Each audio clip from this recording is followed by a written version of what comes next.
मुसीबतें हजार आएं हम उनसे टकरा कर दिखला देंगे, उनको हरा कर दिखला देंगे। 21वीं सदी भारत की है दोस्तों, इसको भारत की बना कर दिखला देंगे। नमस्कार दोस्तों, मैं हूं आपका दोस्त शिवकांत। आज इन्हीं पंक्तियों के साथ इस वीडियो में आपके सामने उपस्थित हुआ हूं।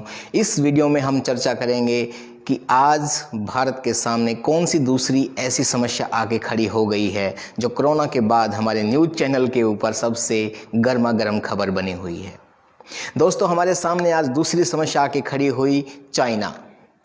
क्यों चाइना ने एकदम से ऐसी उसके सामने परिस्थितियां उत्पन्न हुई कि जब विश्व के सभी बड़े देश उसके दुश्मन बने हुए थे, एक विश्व के जो मुख्य 128 देश हैं वो सब चाइना के खिलाफ लामबंद हो गए थे।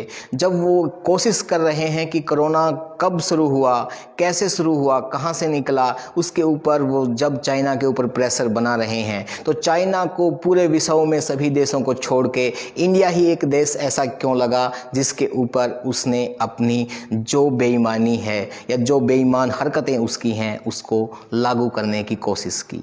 क्यों चाइना भारत को लगातार परेशान करने की कोशिश कर रहा है, चाहे वो नेपाल के माध्यम से हो, चाहे वो पाकिस्तान के माध्यम से हो, वो भारत को परेशान करने की कोशिश कर रहा है। इस वीडियो में दोस्तों आज यही चर्चा करेंगे कि चाइना भारत के पीछे ही क्यों पड़ा है। दोस्तों, इसके पीछे सबसे बड़ा कारण है कि विश्व में जब भी कोई बड़ी हलचल हुई है, चाहे वो प्रथम विश्व युद्ध हो, चाहे वो द्वितीय विश्व युद्ध हो, और चाहे आज कोरोना की ये भयंकर महामारी हो, जिसने पूरे विश्व को अपने अंदर इस प्रकार से जकड़ लिया है जिससे निकलना आज के दिन हमें असंभव सा लग रहा है। दोस्तों, आप सबको पता है कि जब जब ऐसी परिस्थितियां उत्पन्न हुई हैं, विश्व में जो ताकतें हैं उसमें भी बहुत ज़्यादा परिवर्तन हुआ है। सबसे पहले यूरोप, इस देश हमारे विश्व की सबसे बड़ी महाशक्ति होता था। प्रथम विश्व युद्ध के बाद रसिया, और उसके बाद तृतीय विश्व युद्ध के बाद अमेरिका, और अब चाइना इस प्रकार से अपने कदम बढ़ा रहा था। लेकिन अब कोरोना के बाद पूरे विश्व की नज़रें भारत के ऊपर हैं। सबको लगता है कि भारत ही एक ऐसा देश है, उसके अंदर ही वो ऐसी काबिलियत है, और भारत ही दोबारा से विश्व गुरु बनने की कैपेसिटी अपने अंदर रखता है। ये बात चाइना को हजम नहीं हो रही, और चाइना को जैसे ही लगा कि अब पूरा विश्व उसकी तरफ अटैक कर रहा है, तो उसने अपना अटैक विश्व को छोड़ के भारत के ऊपर शुरू किया, ताकि वो भारत को इस प्रकार से परेशान कर सके कि जो भारत आत्मनिर्भर बनने की तरफ कोशिश कर रहा है, जो भारत कोरोना से चारों तरफ से लड़ रहा है, जो पूरे विश्व के अंदर एक एग्जाम्पल के रूप में साबित हुआ है कि किस प्रकार से इतनी बड़ी जनसंख्या होने के बावजूद भी हमने कोरोना जैसी महामारी को इस प्रकार से काबू में किया है कि वो हमारे यहाँ बहुत ज़्यादा नुकसान नहीं पहुँचा पाई। किस प्रकार से हमने कुछ ही दिनों के अंदर अपनी सुविधाओं के अंदर, हमारी चिकित्सा सुविधाओं के अंदर इस प्रकार से हमने अपनी योग्यता को दिखाया है, जिससे चाइना परेशान हो गया है। बहुत सी कंपनियां चाइना को छोड़ के इंडिया में आना चाहती हैं। चाइना को लगता है कि अब उसकी सारी ताकत उससे छीनकर भारत के पास आ जाएगी, इसलिए उसने अपना सबसे पहला दांव चला भारत के ऊपर, भारत को चारों तरफ से परेशान करना। उसने एकदम से, जब हमारे बीच में डोकलाम के बाद कोई बड़ी ऐसी हमारे बीच में बात नहीं हुई थी, कोई ऐसी रुकावट हमारे संबंधों के बीच में नहीं आई थी, तो एकदम से ऐसी क्या परिस्थिति हुई कि उसको 5000 सैनिक अपने एकदम से चीन सीमा के ऊपर अपने लगाने पड़े। भारत किसी भी परिस्थिति में आज चाइना से कमज़ोर नहीं है।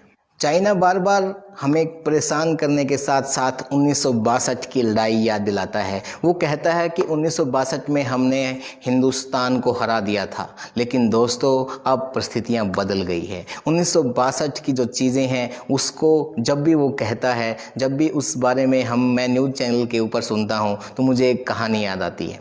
आपने एक कहानी सुनी होगी कि एक गाँव में एक व्यापारी रोज़ टोपियाँ बेचने आता था, और एक दिन वो पेड़ के नीचे सो गया, और किस प्रकार से बंदर उसकी टोपियां ले गए थे और उसके बाद जब उसने अपनी टोपी फेंकी तो सभी बंदरों ने भी टोपियां फेंक दी थी। आपने कहानी यहाँ तक ही सुनी है, अब मैं इसका एक दूसरा पार्ट भी आपको सुनाता हूँ। जब उस टोपी वाले का बेटा भी यही काम करने लगा तो एक दिन वो भी उसी पेड़ के नीचे आके लेट गया और उसको भी नींद आ गई और बंदर उसकी टोपी लेके पेड़ पे चढ़ गए। जब उसने देखा कि बंदर उसकी टोपियां ले गए तो उसको अपने पिता की बात याद आई। तो उसने क्या किया कि अपनी टोपी निकाली और उसको नीचे उसकी तरफ हंसने लगे। तो उसने बंदरों से पूछा कि मेरे पिता ने तो कहा था कि बंदर नकलची होते हैं, उन्होंने जब अपनी टोपी उतार के नीचे फेंकी तो तुमने भी सारी टोपियां फेंक दी थी। तो उन बंदरों ने कहा कि तुम्हारे पिता ने तुम्हें ज्ञान दिया है, तो क्या हमारे पिता ने हमें ज्ञान नहीं दिया है? उन्होंने भी हमें बताया है कि हमने कौन सी गलती की थी जिसके कारण वो टोपियां तुम दोबारा से वापस ले गए थे। आज हमें पता है कि अगर हम नकल करेंगे तुम्हारे साथ तो तुम हमारी टोपियां आज भी वापस ले जाओगे।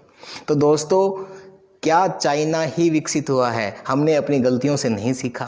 आज भारत 21वीं सदी का भारत है। आज भारत ताकतवर देश है। आज भारत एक विकसित देशों की कैटेगरी में आता है। आज भारत वो कमज़ोर भारत नहीं है जो 1962 में होता था। तो चाइना वालों, पहले तो ये बात आप अपने पल्ले बांध लो, गांठ बांध लो कि भारत अब 1962 वाला भारत नहीं है। आज भारत सशक्त भारत है। आज भारत के अंदर वो ताकत है जो दुनिया के किसी भी देश का सामना करने के लिए तैयार रहते हैं कि हमारा पड़ोसी भी सुखी रहे और हम भी खुशहाल रहें, हम तरक्की करें। हमें दूसरे की तरक्की से कोई जलन नहीं।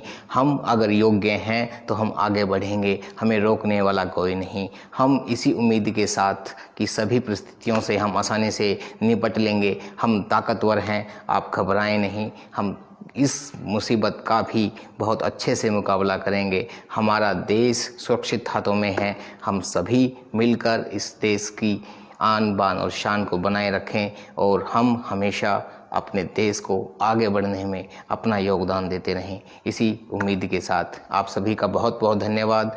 उम्मीद करता हूँ कि आपको ये विचार पसंद आए होंगे। आप इन्हें शेयर करें, लाइक करें।